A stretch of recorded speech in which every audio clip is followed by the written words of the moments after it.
Retour de parquet pour les personnes arrêtées pour apologie du terrorisme. En ce moment, elles attendent d'être entendues par le juge. Il faut dissoudre l'Assemblée nationale et organiser des élections anticipées. Une position tranchée de Pape Diop, l'ancien président de cette institution parlementaire, pense que l'actuelle législature a atteint ses limites. Sur un autre plan, le leader de Bokk Gis Gis se veut clair. Il sera candidat à la prochaine présidentielle, quel que soit le schéma de l'opposition. L'actualité internationale avec vous, Binta Diallo, bonjour. Bonjour Antoine. Les titres. La sécurité dans le Sahel s'améliore, une annonce du chef d'état-major des armées du Niger. Le Niger qui a entamé des bombardements contre les positions de Boko Haram. Aujourd'hui, les suites du crash de l'avion au Soudan Sud, les recherches des boîtes noires se poursuivent. Recherche de la paix également en Libye. L'ONU dépêche un émissaire. Il s'appelle Martin Kobler. Les titres sport, Youssouf Bodian, bonjour. Bonjour Antoine. Football, le tournoi de l'UFOA démarre ce soir à Saint-Louis. Libéria, Gambie en ouverture et puis Sénégal, Guinée-Bissau. Le comité d'organisation met l'accent sur la sécurité au stade de Mawade Wade. Football avec les éliminatoires de la Coupe du Monde 2018, Madagascar-Sénégal du 13 novembre. Les Lions iront à Tana dans d'excellentes conditions, rassure le ministre des Sports. Lutte avec frappe, bombardier Rocky Balboa, le CNG dit non. Les amateurs sont partagés sur le sujet. Vous les entendrez dans la page sport. Et puis les affaires de corruption présumées dans les hautes instances du sport mondial, affaires FIFA et affaires I2AF. C'est le sujet du jour. Sujet de point de vue. Bienvenue à tout théâtre.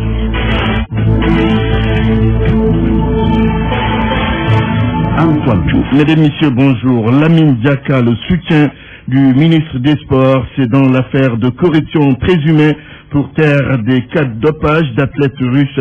Matarba, de tout cœur avec Diak, espère que cette page sera vite tournée. Il est avec Sodakan.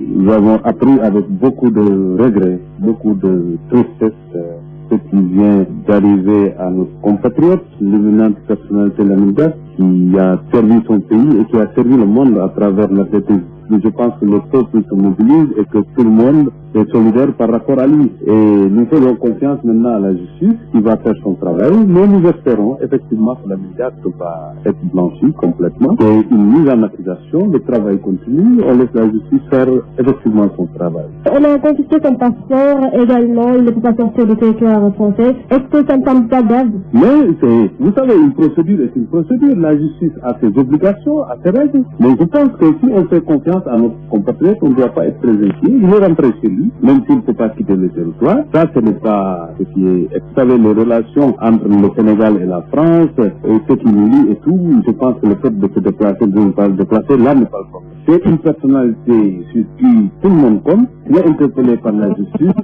Je pense que ces arguments seront béton pour effectivement que cette page soit tournée et qu'on sache que dans la vie, il y a le destin, il y a tout ce qu'il faut. Mais ce qui est important, c'est être quitte avec sa conscience. Et nous espérons que ce n'est pas aujourd'hui que ce respect sera entaché. Le ministre des Sports, Matarba, sur l'affaire Lamine Diak. Mais au-delà de cet épisode, le nom de Lamine Diak a déjà été cité dans d'autres affaires.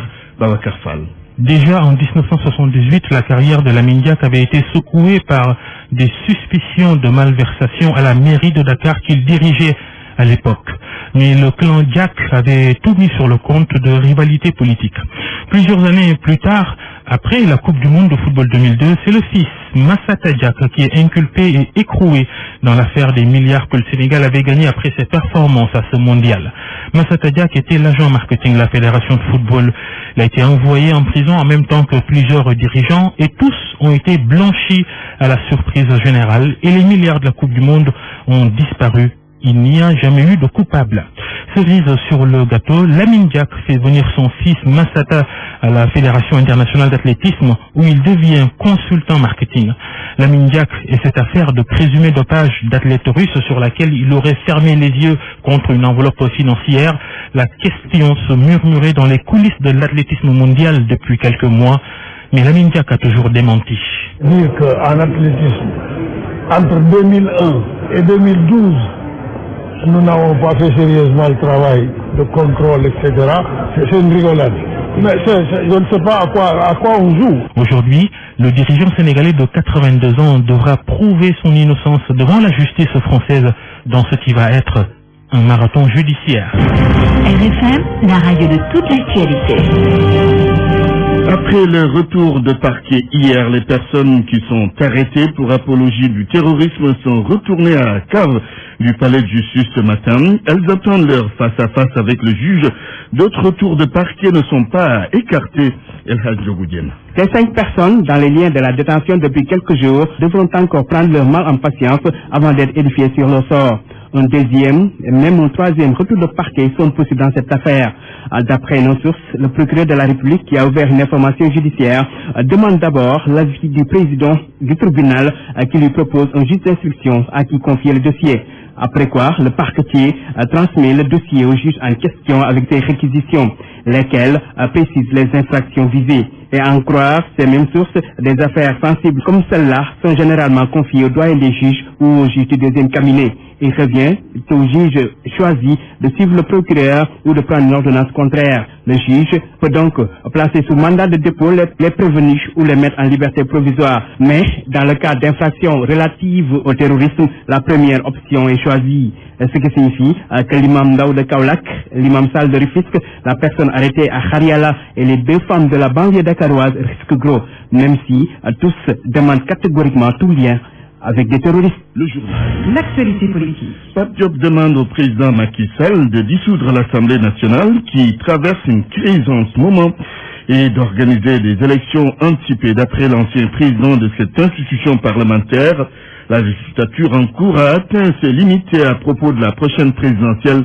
le leader de Bokk Gis Gis déclare qu'il sera candidat même si l'opposition a un ou plusieurs candidats.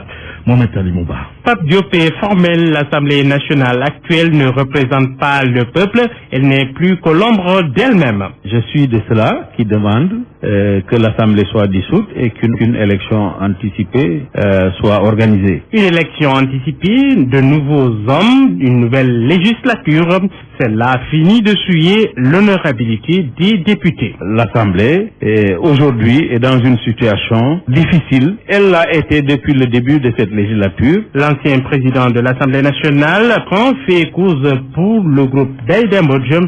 Fada a tort de s'accrocher à la présidence du groupe parlementaire des libéraux et démocrates. Avec lui, le bureau de l'Assemblée nationale. Si on est en période de renouvellement, ça veut dire que tous les mandats arrivent à expiration. Le président Fada, en tant que président du groupe, n'était plus habilité à déposer une déclaration au nom d'un parti ou d'une coalition de partis. Le leader de Bokk Gis Gis assure qu'il ne fera pas la fine bouche à la prochaine présidentielle. À ce niveau, il n'y a plus d'équivoque. Notre parti a déjà décidé d'être présent à la prochaine élection présidentielle. Pape Diop a été président de l'Assemblée nationale entre 2002 et 2007. À l'époque, cette assemblée-là qu'il dirigeait n'avait guère meilleure image. Assemblée de dormeurs et de partisans du président, entendait-on aussi. Pape Diop s'est confié à El Hadj Daouda Diouf et vous l'entendrez largement dans l'émission Yoon-Wi cet après-midi à 15h30. L'opposition déroule sa feuille de route après avoir boudé les travaux de commission à l'Assemblée nationale. Elle compte organiser dans les prochains jours une manifestation à la place Soweto avec ou sans autorisation du préfet de Dakar, annonce le député Mamadou Diop Decroix. Il ajoute que ses collègues vont rendre visite à certains représentants diplomatiques basés au Sénégal. L'opposition prévoit également une tournée dans toutes les communes de la région de Dakar. C'est pour sensibiliser les populations sur la situation qui prévaut à l'Assemblée nationale. Le soutien Mamadou Diop Decroix, il est joint par Ismaël Akamara. Le front diplomatique est un front très important. Il faut que les autorités, les vénérées autorités de notre pays soient au courant de ce qui se passe. Donc nous avons retenu de leur parler. Évidemment, nous verrons dans notre planning quand et comment cela va se faire. Les missions diplomatiques, pas toutes, mais un certain nombre de pays, nous allons les visiter et leur parler. Nous allons faire le tour des départements de la région de Dakar, depuis Sébikotane jusqu'au plateau. Les 52 communes de la région de Dakar, nous allons les visiter.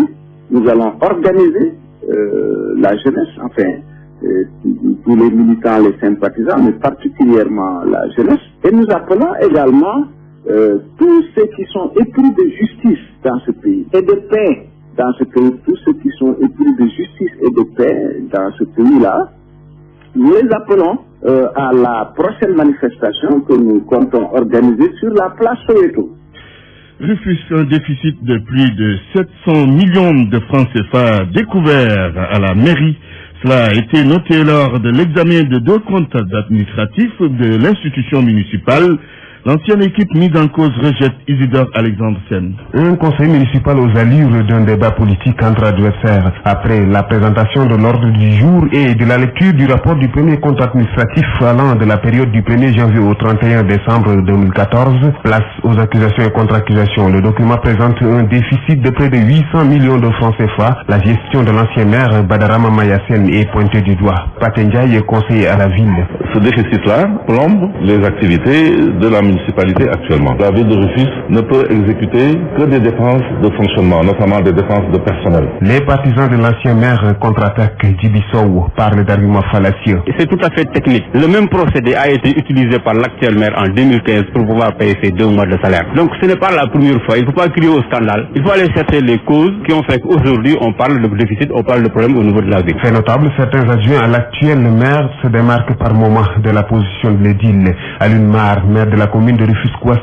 sort de ses gonds. Il assène, je cite, c'est dangereux ce que nous sommes en train de vivre. Des adjoints rament à compte courant du maire pour le vote d'un compte administratif, c'est du jamais vu. Fin de citation. Pour l'examen du deuxième compte concernant l'actuelle équipe municipale, il a été voté à l'unanimité. Lors de ce conseil municipal, une délibération portant affectation d'un terrain a été approuvée. Le terrain devrait abriter prochainement les locaux de la direction des services techniques départementaux. Le maire, sous l'autorisation bien sûr des conseillers municipaux, devra signer une convention avec le Fonds de garantie des investissements prioritaires, FONGIP. Isidore Alexandre Sen-Rufisque, RFM. Marché HLM, la mairie plus que jamais déterminée à déguerpir les commerçants qui ne sont pas en règle pour réaliser ces projets. Ce matin, nous nous sommes rendus sur le lieu et Awambay a donné la parole aux commerçants. Reportage. Le maire annonce un déguerpissement sur l'avenue Cheikh Ahmadou Bamba à partir de ce vendredi. Au marché HLM, les marchands ambulants et les tabliers n'accordent visiblement aucun crédit à cette déclaration. Nous, on ne considère pas ces paroles. Ces paroles, bon, vraiment, on n'est pas rendu compte de tout ce qu'il dit, vraiment. C'est Mamoun Diakhaté, dit imam, qui parle ainsi. Il est l'un des représentants des marchands ambulants du marché des HLM. Pour lui, le maire n'a pas le droit de les déguerpir. Il a entamé un projet de recasement et certains marchands et tabliers ont déjà versé l'apport. Donc un maire comme lui qui ose de faire ça, un maire qui ose de prendre de l'argent des marchands ambulants et de lui permettre un terrain pour un recasement provisoire et encore venir aujourd'hui de proposer un déguerpissement sans conditionnel. Vraiment celui-là, nous on ne compte pas ses paroles. Babacar Ndaou, un autre responsable de groupement de marchands tabliers. Jeune et costaud, il parle avec un ton ferme et su à grosses gouttes. Il n'est pas question de quitter l'avenue Cheikh Ahmadou Bamba. Ce sont des citoyens comme tous, déclare-t-il. Le maire Papsek en fait trop. Nous sommes d'honnêtes citoyens qui payons des taxes. Nous participons au développement de ce pays. Le maire nous propose un projet de recasement, encaisse notre argent et veut nous déguerpir. On ne va pas bouger d'ici. Leurs propos sont clairs. Ils ne comptent pas bouger de leur lieu de commerce. Travaux de l'autoroute Diamniadio, aéroport international Blaise Diagne, les agriculteurs de quelques villages de la commune de Kermoussa attendent toujours d'être indemnisés. Depuis 2 ans, rien n'est fait alors qu'ils n'ont plus d'activités agricoles. Charles Diop leur a donné la parole. Nous nous sommes rendus à Kassokhak, Kachalit, Mbadat, Soumserer, Landou et Tiambor. C'est la partie sud de Kermoussa. Les cultivateurs de cette localité ont perdu des hectares de leur terre. Ils ont été déguerpis suite aux travaux de l'autoroute à péage Diamniadio Aéroport Blaise Diagne. Depuis 2 ans, ils courent derrière leurs indemnisations, comme nous le confirme ce cultivateur. Je m'appelle Mamadou Diouf, j'habite à Lando. Depuis 2 ans, on nous a pris nos terres. On nous a dit qu'on va nous indemniser au plus tard dans 15 jours. Jusqu'à présent, on n'arrive pas à nous indemniser en disant que ce sont des problèmes de dossier. Les dossiers, c'est pas facile à régler. Mais je me demande quelle façon de dossier qu'on doit régler jusqu'à 2 ans, on n'arrive pas à nous indemniser. Aujourd'hui, demain, mais on est fatigué vraiment. Ces propriétaires de champs attirent l'attention des autorités, notamment le président de la République, pour que le problème soit résolu pour de bon. Je suis allé voir le sous-préfet et il a téléphoné devant moi, les autorités de l'APEX, ils ont dit que d'ici une semaine. Mais c'est la énième promesse. On nous a dit que les dossiers passent par le préfet et le sous-préfet de Kemoussa. C'est un brave homme, vraiment. À chaque fois, il nous interpelle les autorités. Il n'y a plus d'activité agricole dans cette zone et les populations ne savent plus où donner de la tête. RFM Thiès, Cheikh Ante Diop. L'association de soutien aux handicapés africains déplore le niveau très élevé de la mendicité au Sénégal. Et pour venir en aide aux handicapés de notre pays, la dite association a collecté en France des fauteuils roulants et des béquilles. Son président Pathé Diba au micro d'El Hadj Diogoudienne. Quand on a créé cette association en 2005, donc il y a eu un peu des aides au niveau de la Mauritanie, là où j'ai grandi, donc voilà. Et au Sénégal, en 2009, on a amené un don aussi par le soutien de Amadou Kandjalo du COSEC. Donc on a amené du matériel médical ici, qu'on a soutenu un peu les handicapés du Sénégal. Et là, avec l'appui du président Macky Sall, donc on est en train de travailler sur un programme pour soutenir les handicapés du Sénégal. Donc on est en train là on a collecté du matériel à Paris, donc que je vais amener bientôt à Dakar. Et ça va être, soutenu un peu à l'intérieur du pays pour que les handicapés puissent avoir un fauteuil roulant et une paire de béquilles. Il y avait l'ambulance, il y avait 400 fauteuils roulants, il y avait des ordinateurs. Donc il faut compter vers les 100 et quelques millions de francs CFA. Ça fait maintenant 1 mois et demi que je suis là à Dakar. J'ai vu il y a beaucoup de mendicité au Sénégal et tout ça c'est des handicapés. Donc moi j'ai dit que c'est pas ça. Donc l'handicapé on peut l'aider de façon un peu plus, pas la mendicité en tout cas. Donc voilà, parce que les personnes handicapées ils peuvent tout faire. Donc si on aide cette personne-là à se déplacer déjà, donc il pourra faire cette démarche tranquillement et pouvoir aussi faire son boulot tranquillement. L'actualité internationale.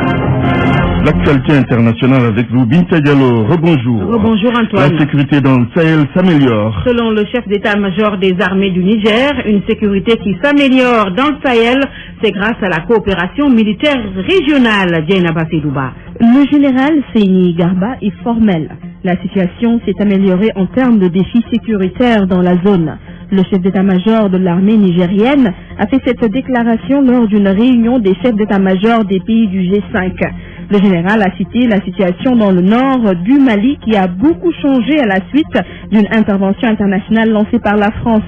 Dans la zone du lac au Nigeria, Boko Haram est réduit à faire des attaques kamikazes ou quelques incursions pour s'attaquer à des populations civiles. Mais les attaques en masse ont plus ou moins arrêté depuis un certain temps. Donc, selon le général, il y a une évolution positive par rapport au travail qui est en train d'être fait dans l'ensemble des pays engagés dans cette lutte, qui est en train d'être fait dans l'ensemble des pays engagés dans cette lutte contre le terrorisme. Cette réunion se tient pour la première fois au Burkina Faso, seul pays sahélien qui était jusque-là épargné par les judaïstes.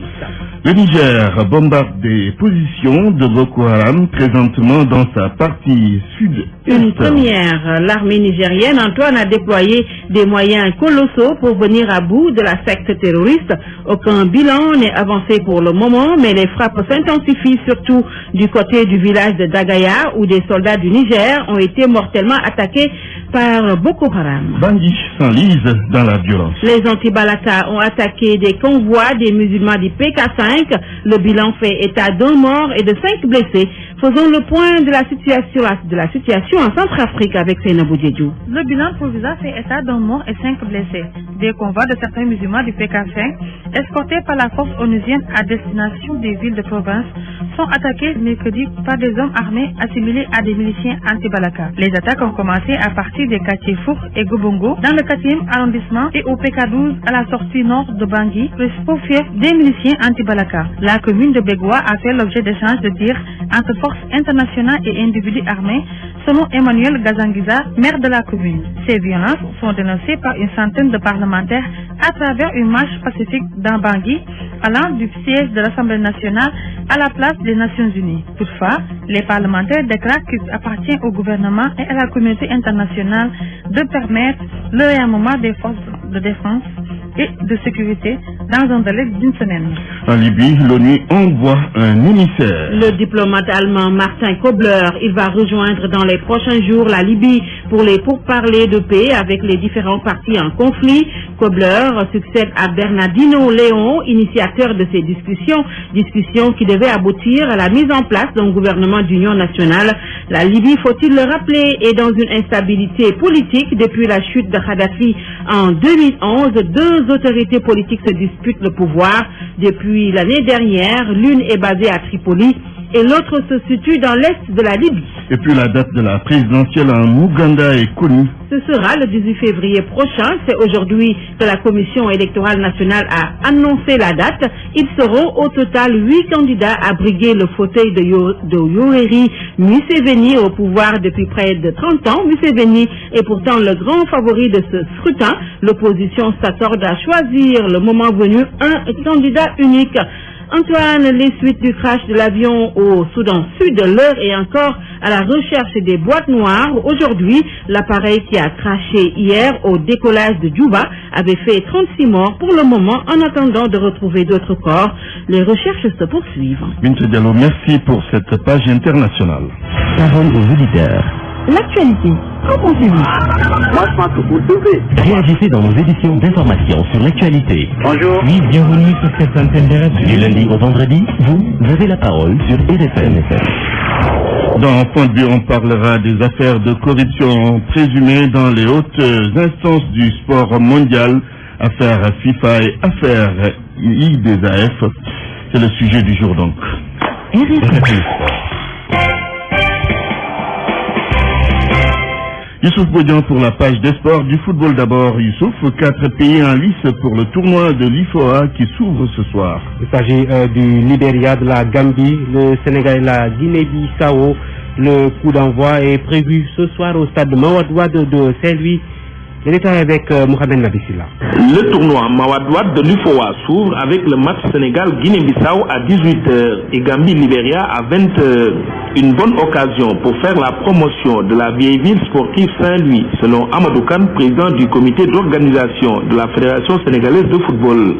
Rendons vibrant hommage à Mawade Wade, faire de manière que Saint-Louis soit connu par la sous-région, sinon par l'Afrique et le monde.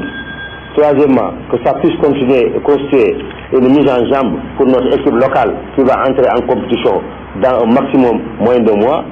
Mais quatrièmement aussi, une manière de décentraliser les activités fédérales. Je pense au fondant sur ces 4 éléments-là, ça vaut le coup d'aller même au-delà de ce qu'on est en train de faire aujourd'hui. L'entrée libre est préconisée pour un tournoi populaire dans la ville du parrain Mawade Wade, ce Sénégalais qui a occupé de hautes fonctions au comité exécutif de la CAF et de la FIFA. RFM Saint-Louis, Mohamed Nabissila. L'entrée au stade Mawade Wade est libre et gratuite, c'est pourquoi la sécurité sera renforcée selon le président du comité local d'organisation. Par ailleurs, le président de la Ligue régionale de football de Saint-Louis, le docteur Amadou Dia, est au micro de Mohamed Nabissila. Une entrée libre et gratuite a ses avantages certes, mais elle a également ses inconvénients. On compte vraiment sur la population saint-louisienne qu'on a toujours connue, des sportifs naturels. Donc je pense que sur ce plan, en tout cas, il n'y a pas beaucoup d'inquiétude. Mais néanmoins, en tout cas, la gendarmerie qui assure la sécurité prendra toutes les dispositions nécessaires pour que tout puisse se dérouler dans de très bonnes conditions, vraiment que tout supporter ou quelqu'un qui arrive au niveau du stade puisse regarder correctement sans aucune difficulté. Nous sommes dans des moments où la sécurité pose problème un peu partout dans le monde.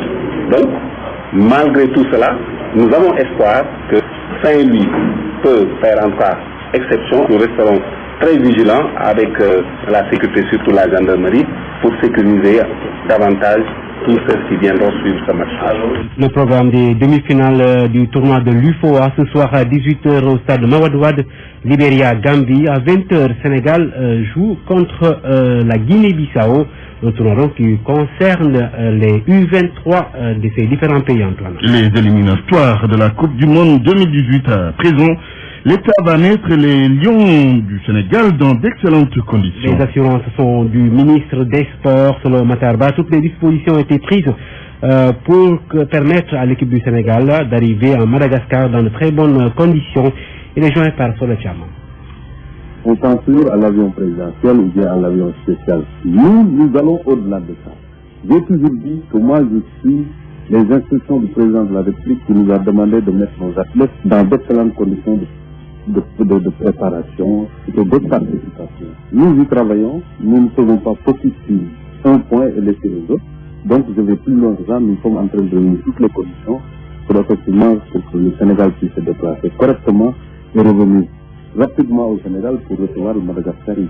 L'équipe nationale du Sénégal se regroupe à Paris avant de rejoindre Antananarive où le Sénégal affronte Madagascar le 13 novembre, match retour à Dakar le 17 de ce même mois, le mois de novembre. Lutte avec frappe à présent, les amateurs se prononcent sur le rejet par le CNG du combat bombardier Rocky Balboa. Le comité national de gestion de la lutte a pris une bonne décision selon certains amateurs qui estiment que c'est une affiche sans enjeu. D'autres, en revanche, considèrent que Rocky Balboa peut bien défier Bombardier. Les amateurs interrogés ce matin par Djankemane. Le Sénégal ne n'est pas comprendre que Rocky Balboa. Bon, il faut comprendre Bombardier seulement. Mais Rocky Balboa n'est pas trouvé pour briller avec les rois des arènes. Parce que Rocky Balboa, tu trouves rien du tout. Rien. Et les rois, c'est symbole. Il n'est pas comme ça, un Rocky Balboa seulement pour briller. Venu ici au Sénégal pour prouver. Mais pas reste à Europe, il demande roi des arènes, Bombardier. Mais Bombardier, c'est pas son adversaire. Son adversaire, il est les Pakala, Boynar, Giri Bordeaux, c'est son adversaire, mais pas reste à Europe. Le combat est nul. Parce qu'au Sénégal, on ne reconnaît pas et on ne connaît pas Rocky Balboa. Bon, a déjà ficelé les deux lutteurs, le combat. Je ne pense pas que la décision de la CNG va faire reculer le promoteur, je ne pense pas. Balboa a fait ses preuves en Suisse. Donc je pense bien que la CNG va perdre son temps pour rien, mais avec CNG, hein, il faut CNG accepter pour combat avec Laurier. La polémique donc qui se poursuit, hein, le combat Antoine, oui. Qui fait qui crée beaucoup de polémiques. Beaucoup de polémiques, beaucoup de commentaires. Oui. Justice maintenant, Karim Benzema déféré. L'international français va être mis en examen et placé sous contrôle judiciaire lors de sa garde à vue. Benzema a reconnu être donc intervenu dans le chantage fait à Mathieu Valbuena à propos d'une sextape. Selon une source proche du dossier cité par plusieurs médias français, l'attaquant du Real Madrid a reconnu être intervenu auprès de Valbuena à la demande d'un ami d'enfance approché par trois escrocs qui avaient donc à leur possession la sextape. Une sextape, Antoine, c'est une vidéo dans laquelle on voit Valbuena entretenir des relations intimes avec sa compagne. Benzema a dit au juge qu'il voulait rendre service à Valbuena en lui donc suggérant de céder au chantage de ces escrocs. Benzema donc qui est depuis hier en garde à vue, Antoine. Merci Youssouf Boudian.